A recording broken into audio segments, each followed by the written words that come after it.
ASEAN centrality और Indo Pacific पर ASEAN के आउटलुक का पूर्ण समर्थन करता है।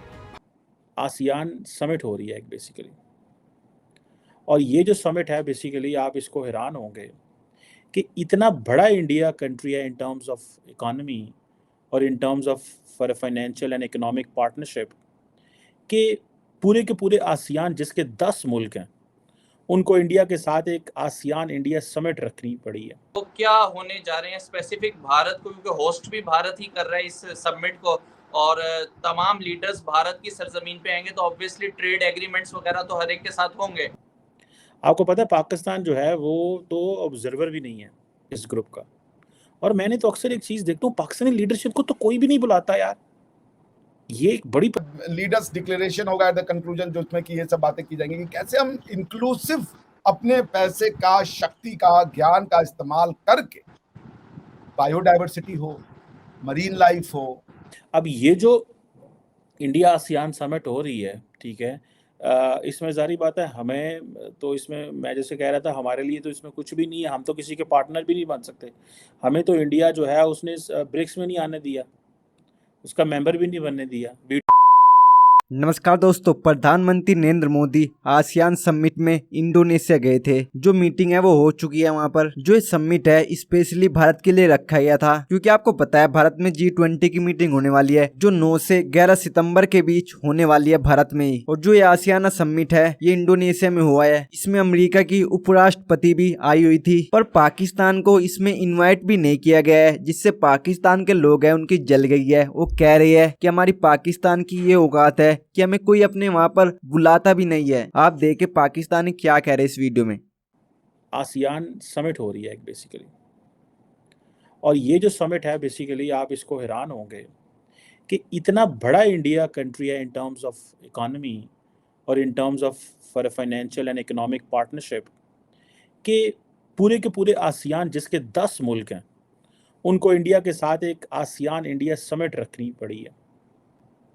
आपको पता है पाकिस्तान जो है वो तो ऑब्जर्वर भी नहीं है इस ग्रुप का, और मैंने तो अक्सर एक चीज़ देखता हूँ, पाकिस्तानी लीडरशिप को तो कोई भी नहीं बुलाता यार। ये एक बड़ी परेशान कुन बात है। अगले दिन हमें पता चला कि हमारे वज़ीर आज़म ने जाना था कीनिया किसी कॉन्फ्रेंस में, वो गए ही नहीं डरते डरते। उन्होंने कहा मुल्क में हालात ख़राब हैं, महंगाई है, बिजली है, इतने मसले बने हुए हैं। केयर टेकर वज़ीर आज़म आते ही जहाज़ों पर बैठ के चला जाएगा बाहर, बिकॉज उनको पता है कि इस वक्त नाइजीरिया का मैं देख रहा था प्रेसिडेंट जो है वो इंडिया में पहुंच चुके हैं। नाइजीरिया के फॉरेन मिनिस्टर और सारे लोग वो पहुंच चुके हैं, और भी मुल्कों के लोग जो हैं वो आ रहे हैं। अब देखिए इतने बड़े पैमाने पे ये मीटिंग्स हो रही हैं इंडिया के अंदर। इंडियन लीडरशिप जो है हर रोज़ कहीं ना कहीं पहुंची होती है। अमेरिका ने जिस तरह उनके पलड़े में वज़न डाला है, अब इंडोनेशिया जो है वो बेसिकली ये इंडिया आसियान समिट जो है इसको हेड कर रहा है, बिकॉज ये एक वो रिवॉल्विंग पोजीशन होती है। तो इस दफ़ा इंडोनेशिया जकार्ता में हो रही है। अब देखें कि हम आसियान के पार्टनर नहीं बन सकते, हम उसके साथ मिलकर काम नहीं कर सकते, हमारी वो कैपेसिटी नहीं है। अच्छा, ऑस्ट्रेलिया, जापान, चाइना, अमेरिका, ये सारे डायलॉग पार्टनर्स हैं इसके। ये सारे काम करने वाले, मेहनत करने वाले, इकोनॉमिकली डेवलप्ड मुल्क जो हैं सारे इकट्ठे हो गए। अब ये जो इंडिया आसियान समिट हो रही है, ठीक है, इसमें जारी बात है हमें तो इसमें मैं जैसे कह रहा था हमारे लिए तो इसमें कुछ भी नहीं है, हम तो किसी के पार्टनर भी नहीं बन सकते। हमें तो इंडिया जो है उसने ब्रिक्स में नहीं आने दिया, उसका मेंबर भी नहीं बनने दिया, वीटो कर दिया। पाकिस्तान ने अप्लाई नहीं किया हुआ, पाकिस्तान ने को फॉर्मली इसमें अप्लाई नहीं किया हुआ, लेकिन जब डिस्कशंस होती हैं तो डिस्कशन से पहले स्नब कर देते हैं ना। जैसे हमने इंडिया को OIC में जाने से स्नब करवा दिया, और किया भी। शाह महमूद कुरैशी उस वक्त फॉरेन मिनिस्टर थे, उन्होंने कहा नहीं सवाल ही पैदा नहीं होता, हम इनको बुलाएं, ये करें वो करें। अब ये जो क्वेश्चन है कि ये जो क्या नाम है आसियान समिट जो हो रही है, अब आप इमेजिन कर लें ये कितने बड़े पैमाने पे इंडिया खित्ते में भी इंगेज्ड है, दुनिया में भी इंगेज्ड है। समिट ब्राज़ील में हो, अमेरिका में हो, कनाडा में हो, जो जकार्ता में हो, जापान में हो, इंडियन लीडरशिप ट्रैवल करती है और वो जाते हैं। और सुनने में आ रहा है कि काफ़ी ज़्यादा जो इनिशिएटिव हैं वो उस पर जो है वो डिस्कस होंगे। बातें काफ़ी ज़्यादा है इस हवाले से। फॉर एग्जांपल सुना है कि India ASEAN maritime security cooperation जो है, इस इनिशिएटिव को बूस्ट दिया जाएगा। और इससे अगर India ASEAN maritime security cooperation, क्योंकि देखिए India is all set to be the maritime power, and if India is trying to be the maritime power, there are multiple angles to it. One, तो क्या होने जा रहे हैं specific Bharat को, क्योंकि होस्ट भी भारत ही कर रहा है इस समिट को, और तमाम लीडर्स भारत की सरजमीन पे आएंगे, तो ऑब्वियसली ट्रेड एग्रीमेंट्स वगैरह तो हर एक के साथ होंगे, लेकिन ओवरऑल अगर देखा जाए तो मेजर बेनिफिट्स जो है वो भारत क्या गेन करने जा रहा है इससे? देखिए, जो मेजर बेनिफिट होने वाले हैं वो आपको, जैसे इस बार का जो मोटो है G23 का जो भारत ने दिया है, one earth one family one future, ठीक है ना, दिस इज द थीम। और इस थीम के अंदर में जो है सिर्फ इंसान ही नहीं, मानव, जीव जंतु, animal, plant, micro organism and their interconnectedness सब चीज पे है, आप समझ रहे हैं।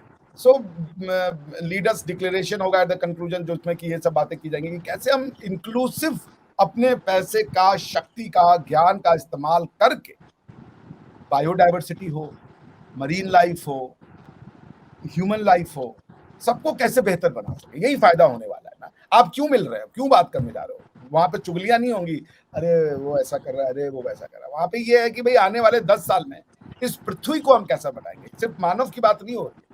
आप अगर देखें जो इवेंट का जो मोटो है वो है one earth one family one future, आप समझ रहे, one earth one family and one future. ये बेसिकली है क्या, ये इंडिया की वही फिलॉसफी है जो कहता है अयम बंधुरयम नेति गणना लघु चेत साम उदार चरिता नाम तू वसुधैव। आप समझ रहे, इसका मतलब ये हुआ तेरा मेरा करने वाले हम सब एक परिवार का है। तो यही फायदा होगा कि देखिए अगर मेरे पास कुछ ज्यादा है हम आपसे बांट लें, आप समझ रहे। अगर हम सूर्य एक जगह पे बहुत ज्यादा हिस्से में आता है, कहीं पे कम आता है, उसको हम अगर हार्नेस करके उसकी एनर्जी को और दुनिया भर में ग्रिड फैला दें, आपका पर्सनल इंडिविजुअल जो कैपेसिटी, आप अगर अर्थ को तोड़ के चलोगे तो रिसोर्सेज का बंटवारा हो जाता है। फिर आपके पास पेट्रोल नहीं है, आपके पास कुछ नहीं है, आपको वो खरीदना पड़ेगा। लेकिन अर्थ को अगर हम एक वन यूनिट देखें और डाइवर्सिटी को आइडेंटिफाई करते हो, हम ये नहीं कह रहे सारे देशों को खत्म कर दीजिए, लेकिन हम एक, जैसे पाकिस्तान को देखें, सूबाई असेंबली भी है और एक मतलब क्या कहते हैं आप उसको, मरकजी असेंबली भी तो है ना आपकी।